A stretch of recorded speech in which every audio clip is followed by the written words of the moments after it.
السلام علیکم ورحمۃ اللہ وبرکاتہ۔ الحمد للہ رب العالمین، الصلاۃ والسلام علی اشرف الانبیاء والمرسلین نبینا محمد وعلی آلہ وصحبہ اجمعین، اما بعد۔ مشاہدین کرام، اللہ رب العالمین کی حمد و ثنا اور اس کے آخری نبی جناب محمد رسول اللہ صلی اللہ علیہ وسلم پر انگنت بے شمار درود و سلام کے بعد، دوستو، آج کا جو درس ہے وہ نماز میں امامت کے تعلق سے ہے، اور نماز کے اندر امامت کا حق کس کو ہے اور کون امامت کا زیادہ مستحق ہے، اور کن لوگوں کے لیے امامت کرنا صحیح نہیں ہے یا جن کی امامت درست نہیں ہوگی، اس تعلق سے کئی ایک مسئلے آج کے درس میں انشاءاللہ آئیں گے۔ سب سے پہلا مسئلہ جو آج کے درس کا ہے وہ یہ کہ امامت کا سب سے زیادہ مستحق یا حق کس کو ہے، امامت کا سب سے زیادہ حق کس کو ہے۔ یہ جو سوال ہے، اس سوال کا جواب اللہ کے رسول صلی اللہ علیہ وسلم نے اپنی ایک حدیث کے اندر بیان فرمایا ہے کہ نماز کے اندر امامت کا حق سب سے زیادہ جس کو ہے وہ اس حدیث کے اندر موجود ہے۔ اللہ کے رسول صلی اللہ علیہ وسلم فرماتے ہیں کہ یؤم القوم اقرأهم لکتاب اللہ فإن كانوا في القراءة سواء فأعلمهم بالسنة فإن كانوا في السنة سواء فأقدمهم هجرة فإن كانوا في الهجرة سواء فأقدمهم سلما أي اسلاما۔ یہ جو حدیث ہے اللہ کے رسول صلی اللہ علیہ وسلم کی کہ قوم کی امامت وہ آدمی کرائے گا جو سب سے زیادہ اللہ کی کتاب کو جاننے والا ہو، اللہ کی کتاب کا قاری ہو، سب سے زیادہ جسے اللہ کی کتاب اللہ قرآن مجید جس کو پڑھنا سب سے زیادہ معلوم ہو، اچھے طریقے سے جو قرآن مجید جس کو پڑھنا معلوم ہو، وہ قرآن میں متقن ہو، تو وہ آدمی سب سے زیادہ مستحق ہے اور اس کو سب سے زیادہ حق ہے کہ وہ لوگوں کی امامت کرائے نماز کے اندر۔ تو نمبر ایک پر جو قرآن میں متقن ہو، قرآن کی قرأت میں متقن ہو، مکمل انداز میں صحیح طریقے سے قرآن کی تلاوت کر سکتا ہو، اور ساتھ میں نماز کے جو احکام اور اس کے مسائل ہیں ان کو بھی جانتا ہو، تو یہ آدمی سب سے زیادہ امامت کا مستحق ہے لوگوں کے امام بننے کا نماز میں، اور یہ آدمی امامت کا زیادہ حقدار رکھتا ہے۔ البتہ یہاں ایک چیز اور ہے کہ اگر کوئی آدمی قرآن کی قرأت میں تو سب سے زیادہ بہتر ہے، قرأت میں قرآن کی قرأت میں سب سے زیادہ بہتر ہے، لیکن اس کو فقہی جو چیزیں ہیں یا نماز کے تعلق سے جو اس کو احکام اور مسائل معلوم ہونے چاہیے وہ ان کے بارے میں اس کی جانکاری کم ہے، اور اسی کے مقابلے میں ایک دوسرا آدمی ہے جس کو قرآن کم معلوم ہے یا قرآن پڑھنے میں اتنا متقن نہیں ہے یا اتنے بہترین انداز میں قرآن نہیں پڑھ سکتا، لیکن فقہی اور نماز کے جو مسئلے اور مسائل ہیں، نماز کے جو احکام ہیں ان کے بارے میں اس کو زیادہ علم ہے۔ ایسی صورت میں جس کو نماز کے بارے میں زیادہ، نماز کے احکام اور مسائل کے بارے میں جس کو زیادہ علم ہوگا اس کو مقدم کیا جائے گا، اور وہ امام کا زیادہ حق رکھتا ہے، اس لیے کہ نماز کے اندر نماز کے احکام اور مسائل کو جاننا قرأت کے اندر متقن ہونے سے کہیں زیادہ اس کی ضرورت ہے کہ آدمی نماز کے احکام اور مسائل کو جانے۔ تو پہلا وہ شخص ہوگا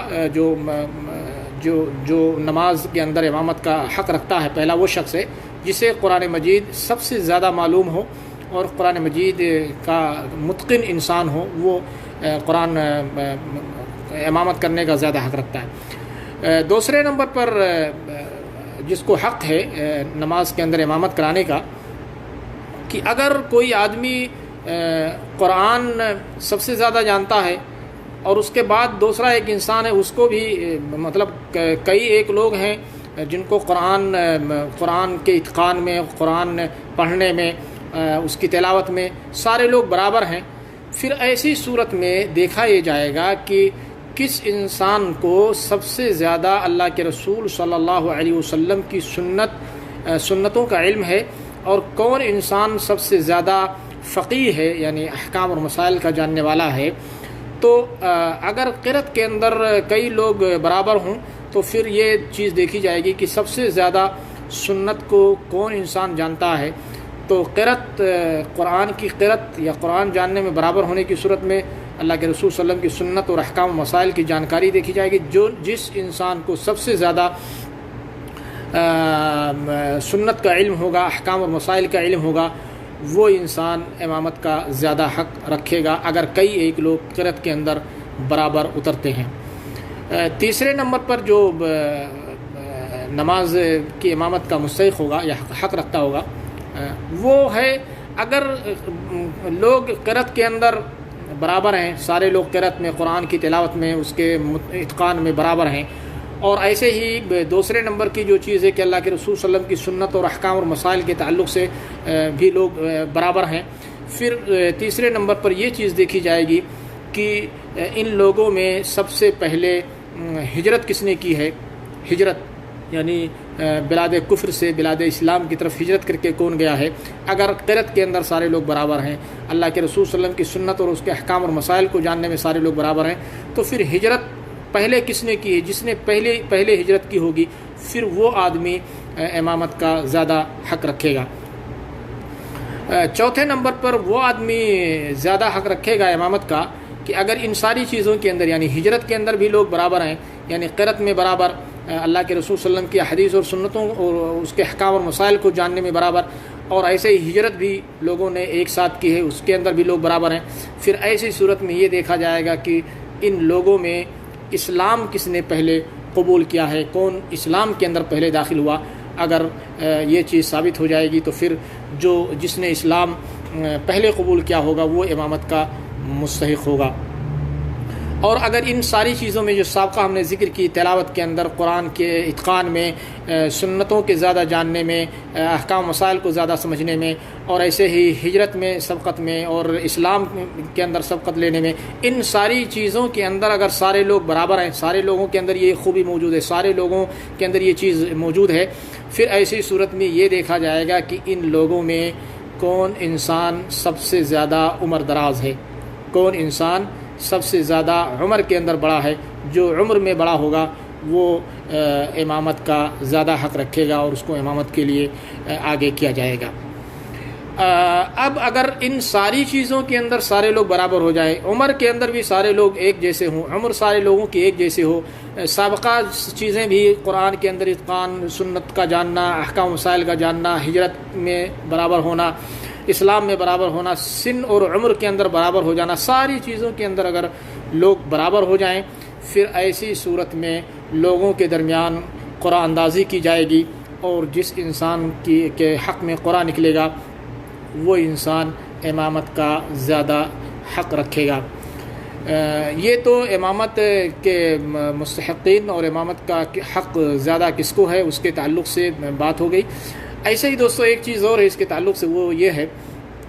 کہ گھر والا جو مہمان نواز ہے وہ مہمان سے زیادہ اس کو حق ہے امامت کرنے کی. اللہ کے رسول صلی اللہ علیہ وسلم نے بیان فرمایا لا یؤم الرجل فی اہلہ ولا فی سلطانی، کہ آدمی جو ہے اپنے آدمی اپنے اہل و عیال اور اپنے سلطان میں اس کو امامت کرنے کا زیادہ حق ہے. تو جو آدمی مہمان نواز ہوگا اس کو زیادہ حق ہے بنسبت مہمان کے کہ وہ مہمان کسی کے گھر میں جا کر کے وہ امامت کرے. اور ایسے ہی جو سلطان ہوتا ہے، سلطان اعظم یعنی امام اعظم جو پورے ملک کا یا پورے اس کا وہ ہوتا ہے رئیس یا امام اعظم جس کو کہا جاتا ہے، وہ سارے لوگوں سے زیادہ اس کو امامت کا حق ہے. اور ایسے ہی ایک چیز اور یہاں ذہن میں رکھیں کہ اگر کوئی مسجد ایسی ہے جس مسجد کے لیے کوئی خاص امام متعین ہے، یعنی ایک مخصوص امام کو متعین کر دیا گیا ہے کہ یہی انسان اس مسجد کے اندر نماز پڑھائے گا اور اس کے لیے اس کی تعین ہو گئی ہے، ایسی صورت میں وہ انسان اس مسجد کے اندر امامت کا اس کو زیادہ حق ہوگا، اگرچہ اس کے پیچھے نمازی جو معمومین ہیں یا مقتدی جو لوگ ہیں ان لوگوں میں اس امام سے زیادہ لوگ قرآن جاننے والے ہوں یا سنت کے سمجھنے والے ہوں، لیکن جس امام کو کسی مسجد کے لیے متعین کر دیا گیا اور وہ شخص اس مسجد کا امام بنا دیا گیا تو وہ امام اس مسجد کے اندر اس کو امامت کا حق زیادہ ہے اور وہی امامت کرے گا، اگرچہ اس کے پیچھے مقتدی جو ہیں ان میں ایسے لوگ بھی ہوں جو اس امام سے زیادہ قرآن کو جاننے والے ہوں، سنت کے بارے میں ان کی جانکاری زیادہ ہو یا دوسرے اور صفات ان کے اس سے زیادہ ہوں، لیکن امامت کا حق اسی شخص کو ہوگا جو اس مسجد کے لیے اس کو امام متعین کر دیا گیا اور اس کو امام چن لیا گیا ہے۔ امامت کے تعلق سے ایک مسئلہ اور ہے جو سمجھنے کی ہے دوستو، وہ یہ کہ وہ کون سے حالات ہیں جن حالات میں جس کی امامت کرنے والے کی امامت صحیح نہیں ہوگی۔ تو کچھ حالات ایسے ہیں کہ ایسی صورت میں امامت صحیح نہیں ہوتی ہے۔ پہلی صورت یہ ہے کہ کوئی عورت کسی مرد کی امامت کرے، یعنی پیچھے نمازی جو ہے مقتدی جو ہے وہ مرد ہوں اور امامت جو کر رہی ہے وہ عورت ہے۔ ایسی صورت میں عورت کا امام بننا یہ حرام ہے، یہ جائز نہیں ہے، حرام ہے، اس لیے کہ اللہ کے رسول صلی اللہ علیہ وسلم کی ایک عموم حدیث آتی ہے، عمومی حدیث ہے، جس کے اندر اللہ کے رسول صلی اللہ علیہ وسلم نے فرمایا ہے لن یفلح قوم ولوا امرهم امرأة، کہ اس قوم کو ہدایت نہیں مل سکتی جس نے اپنے امر کو کسی عورت کے حوالے کر دیا ہو۔ تو ظاہر سی بات ہے عورت کا مقام صفوں کے اندر اس کا آخری صف، مردوں کے بعد جو صفوف شروع ہوں گے آخری صف میں اس کا مقام ہے، اس کی حفاظت میں اور اس کی پردے کی وجہ سے۔ تو اگر عورت آگے بڑھ کر کے مردوں کی امامت کراتی ہے تو یہ اصل جو شرعی چیز ہے اس کی مخالفت ہے۔ اس لیے اگر کوئی عورت مردوں کی امامت کراتی ہے تو یہ عورت کی یہ امامت یہ حرام، شریعت کی نظر میں حرام ہے اور یہ چیز صحیح نہیں ہے۔ ایسے ہی اس انسان کی امامت حرام ہوگی جو آدمی ناپاک اور امامت کرانے لگے یا اس کے اوپر کوئی نجاست اور گندگی ہو اور وہ امامت کرنا شروع کر دے اور اسے اس بات کا علم ہو کہ وہ ناپاک ہے یا اس کے کپڑے میں یا اس کے جسم پر کوئی نجاست اور ناپاکی لگی ہوئی ہے، اس کو اس بات کا علم ہو اور اس کے بعد بھی امامت کرے، یہ چیز یہ حرام امامت ہوگی اور یہ جائز اور صحیح نہیں ہوگا۔ ایسے ہی وہ امامت صحیح نہیں ہوگی کہ کوئی امی، یعنی جس کو سورہ فاتحہ بھی پڑھنا معلوم نہ ہو، سورہ فاتحہ نہ حفظ یعنی عن ظہر الغیب، یعنی اس کو یاد ہو جس سے وہ صحیح طریقے سے اس کو پڑھ سکے، نہ دیکھ کر کے اس کو پڑھ سکتا ہے، بلکہ سورہ فاتحہ کی قرأت میں فحش غلطیاں کر رہا ہے اور فحش حروف، جہاں ادغام ہونا چاہیے وہاں ادغام نہیں، جہاں ایک حرف کو دوسرے حرف سے بدل دے رہا ہے، ایسے اس کی قرأت کے اندر لحن ہو رہا ہے، غلطی ہو رہی ہے جس سے معنی بالکل تبدیل ہو جا رہا ہے اور معنی میں بالکل فرق پڑ جا رہا ہے۔ ایسی صورت میں ایسے امی کی اور ایسے انسان کی جو امی ہے جس کو پڑھنا لکھنا معلوم نہیں تھا، اس کو معلوم نہیں ہے سورہ فاتحہ کی بھی تلاوت اس کو معلوم نہیں ہے، ایسے آدمی کی امامت صحیح نہیں ہوگی اور یہ حرام کے زمرے میں جائے گی، تو یہ امامت بھی صحیح نہیں ہوگی۔ ایسے ہی ایک اور ہے، کوئی فاسق ہو اور مبتدع ہو ساتھ میں، یعنی ایسا فاسق جو بدعتیں کرتا ہو اور جس کا فسق و فجور ظاہر ہو اور ایسی بدعت کی دعوت دے رہا ہو، ایسی بدعتیں کر رہا ہو، ایسی بدعت کی طرف دعوت دے رہا ہو جو بدعت مکفرہ ہیں، یعنی کفریہ حد تک پہنچ جاتی ہیں، تو ایسے انسان کی بھی امامت یہ حرام ہے اور جائز نہیں ہے۔ ایسے ہی وہ اس انسان کی امامت حرام کے زمرے میں جائے گی کہ جو آدمی رکوع، سجود، قیام، قعود ان ساری چیزوں کے کرنے سے عاجز وہ نہیں کر سکتا ہو، تو ایسے آدمی کی امامت صحیح نہیں ہوگی، باوجود اس کے کہ دوسرے لوگ موجود ہیں جو رکوع، سجود، قیام ساری چیزیں کر سکتے ہیں، تو ایسے آدمی کی امامت صحیح نہیں ہوگی جو رکوع، سجود، قیام، قعود وغیرہ سے عاجز ہو، ان کو کر نہ سکتا ہو۔ ایسے ہی ایک مسئلہ اور ہے امامت کے تعلق سے کہ کن لوگوں کی امامت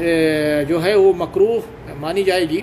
تو بہت سارے چیزیں ایسی ہیں جن کی امامت مکروہ کے زمرے میں جاتی ہیں۔ پہلی چیز ہے کہ آدمی بہت زیادہ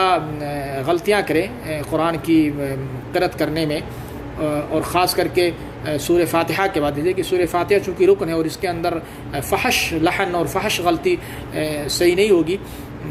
اس لیے کہ سورہ فاتحہ ہم نے پہلے عرض کیا ہے کہ سورہ فاتحہ کا پڑھنا یہ نماز کے اندر رکن ہے۔ البتہ سورہ فاتحہ کے بعد جو قرأت کی جاتی ہیں تو ان کے اندر غلطی کرے قرأت کرنے میں، لحن سے قرأت کر رہا ہو، تو یہ جو ہے ایسے آدمی کے لیے امامت کرنا مکروہ ہے۔ ایسے ہی مکروہ ہے ان لوگوں کے لیے امامت کرنا جو انسان کسی کی امامت کرے اور لوگ اس کو ناپسند کرتے ہیں، یعنی لوگ اس کو نہیں چاہتے، یا اکثر لوگ اس کو نہیں چاہتے ہیں کہ یہ انسان امامت کرے اور یہ انسان امام بنے۔ اگر اکثر لوگ یا بہت سارے لوگ اس کو نہیں چاہتے ہیں تو ایسے انسان کو کے لیے امامت کرنا مکروہ ہے، جیسا کہ اللہ کے رسول صلی اللہ علیہ وسلم کی حدیث میں ہے وَرَجُلٌ أَمَّ قَوْمًا وَهُمْ لَهُ كَارِهُونَ، کہ کوئی انسان ایسے قوم کی امامت کرے کہ لوگ اس کو ناپسند کر رہے ہیں، تو یہ چیز مکروہات کے اندر آتی ہے کہ ایسے آدمی کو امامت نہیں کرنی چاہیے۔ ایسے ہی ایک اور چیز ہے کہ اس آدمی کے لیے امامت کرنا مکروہ ہے کہ جو بعض قرآن کی تلاوت کرتے وقت، سورہ فاتحہ کے بعد قرآن پڑھتے وقت بعض حروف تو بولے اور بعض حروف تو صحیح طریقے سے ادا کرے اور بعض حروف اس کو نگل جائے اور کھا جائے، یا بعض حروف کو بار بار اس کو تکرار کر کے پڑھے اور صحیح طریقے سے اس کو ادا نہ کر سکے، کہیں زیادتی کر دے، کہیں کمی کر دے، کہیں کچھ اور کر دے، تو ایسے آدمی کو بھی امامت کرنا، لوگوں کا امام بننا ایسے آدمی کے لیے مکروہ ہے۔ اسی تعلق سے ایک مسئلہ دوستو اور ہے جو جاننے کی ہے، وہ یہ ہے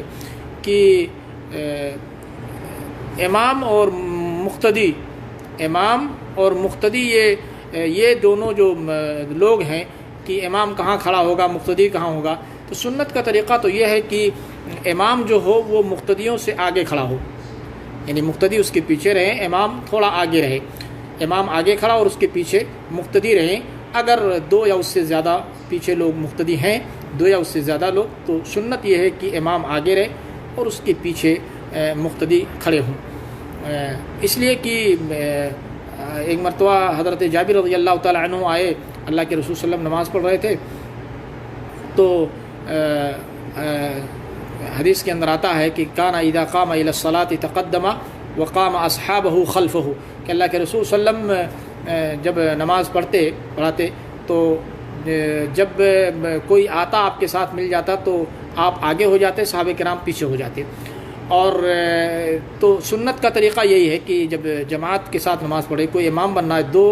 دو سے زیادہ اس کے پیچھے نماز پڑھنے والے ہیں، تو امام آگے رہے اور اس کے پیچھے مقتدی رہیں۔ اگر دو یا اس سے دو لوگ ہیں تو پھر ایسی صورت میں جو مقتدی بنے گا وہ امام کے دائیں کھڑا ہوگا، جو مقتدی بنے گا وہ امام کے دائیں کھڑا ہوگا، اور امام جو ہوگا وہ بغل میں رہے گا، اور امام کے دائیں سائیڈ میں مقتدی ہوگا اگر دو ہی لوگ نماز پڑھنے والے ہیں۔ یہاں ایک چیز اور ہے دوستو، وہ جاننا یہ ہے کہ اگر ایسی صورت پیش آ جائے کہ بھئی امام کے لیے آگے جانا مشکل ہے، یعنی کسی وجہ سے، جگہ کی تنگی کی وجہ سے یا کوئی اور صورت پیش آ جائے کہ امام آگے نہیں ہو سکتا، تو ایسی صورت میں یہ جائز ہوگا کہ امام بھی مقتدیوں کے بیچ میں کھڑا ہو کر کے امامت کرا سکتا ہے۔ اگر ایسی صورت پیش آ جائے کہ امام کے لیے آگے جانا اور مقتدیوں کا پیچھے رہنا یہ ممکن نہ ہو، تو ایسی صورت میں امام مقتدیوں کے بیچ میں کھڑا ہو کر کے بھی امامت کرا سکتا ہے، حلقے سے تقدیم اور تاخیر کے ساتھ۔ یہاں ایک چیز اور ہے اس مسئلے کے تعلق سے، امامت وغیرہ کے تعلق سے، وہ یہ ہے کہ مسابقت الامام، میں شاید یہ بات پہلے بھی ذکر کر چکا ہوں کہ امام سے مسابقت کرنا، امام سے پہلے کوئی چیز کر لینا نماز کے اندر، کوئی کام، یہ حرام ہے اور جائز نہیں ہے، اور بلکہ بڑی سخت وعید آئی ہے۔ مقتدیوں کے لیے حکم یہ ہے کہ وہ امام کی اتباع کریں، اور اتباع یہ ہوتا ہے کہ امام کے کرنے کے فوراً بعد کرنا، امام کے کرنے کے فوراً بعد کرنا، یہ ہوتا اتباع۔ اب امام سے مسابقت کرنا یا امام کے ساتھ ساتھ چلنا یا امام کے کرنے کے کچھ دیر کے بعد کرنا، یہ ساری چیزیں سنت کی مخالفت ہے، اور صحیح ہے کہ انسان امام کی اتباع کرے، اور اتباع یہ ہے کہ امام جس چیز کو کر لے مقتدی فوراً اس چیز کو کرے۔ رکوع میں امام گیا فوراً مقتدی جائے، امام سجدے میں گیا فوراً مقتدی سجدے میں جائے۔ کچھ اور مسئلے مسائل ہیں، متفرق مسئلے اور مسائل اس سے متعلق، امامت سے متعلق، اور انہی مسائل میں سے ایک مسئلہ یہ ہے کہ جو انسان اہل علم ہوں، پڑھے لکھے لوگ ہوں اور حل و عقد والے ہوں، ان لوگوں کو چاہیے کہ وہ امام کے قریب کھڑے ہوں، امام سے قریب کھڑے ہوں، یہ سنت کا طریقہ ہے۔ ایسے ہی انسان کو چاہیے کہ پہلی صف میں پہنچنے کی کوشش کرے، اور انسان اس بات کا اس کو کا حرص اس کے اندر ہو کہ وہ پہلی صف میں اپنی جگہ بنائے اور نماز کے اندر تاخیر نہ کرے، بلکہ جہاں تک ہو سکے وہ پہلی صف میں نماز پڑھنے کی کوشش کرے۔ البتہ عورتوں کے لیے مستحب یہ ہے کہ ان کا جو سب سے آخری صف ہوتا ہے وہ سب سے افضل صف ہوتا ہے۔ ایسے ہی اس تعلق سے ایک چیز اور ہے کہ صفوں کو درست کرنا اور مل کے کھڑے ہونا، بیچ میں کوئی فرجہ یا بیچ میں کوئی جگہ چھوڑنا، یہ چیز صحیح نہیں ہے، بلکہ آدمی کو مل کر کے کھڑے ہونا چاہیے، صف درست ہونی چاہیے، سیدھی ہونی چاہیے، بیچ میں کوئی جگہ نہیں چھوڑنی چاہیے، پہلی صف پوری کر کے اور اس کے بعد پھر دوسری صف میں آدمی کو کھڑا ہونا چاہیے۔ ایسے ہی امام کے لیے چیز مستحب ہے کہ جب وہ نماز اس کو شروع کرنا ہو تو وہ نماز کی نیت کرنے سے پہلے، نماز میں داخل ہونے سے پہلے چاہیے کہ لوگوں کو یہ حکم دے کہ لوگ صف درست کر لیں، بیچ میں کوئی خالی جگہ نہ چھوڑیں، مل کر کے کھڑے ہو جائیں۔ یہ اللہ کے رسول صلی اللہ علیہ وسلم کا طریقہ رہا ہے جب آپ نماز پڑھتے تھے۔ یہ چند دوستو مسئلے مسائل تھے امامت کے تعلق سے آج کے درس میں۔ اللہ سے دعا کہ اللہ تعالی ہم نے جو باتیں سنی ہیں، سمجھی ہیں، اللہ ہمیں اس پر عمل کرنے کی توفیق عنایت فرمائے۔ اللہ رب العالمین ہمیں اپنا دین سیکھنے کی توفیق بخشے۔ اللہ رب العالمین ہمیں اور آپ کو جب تک دنیا میں زندہ رکھے، اسلام پر زندہ رکھے، اور جو ہمارا خاتمہ اسلام پر ہو۔ آخر دعوانا الحمد للہ رب العالمین۔ السلام علیکم ورحمۃ اللہ وبرکاتہ۔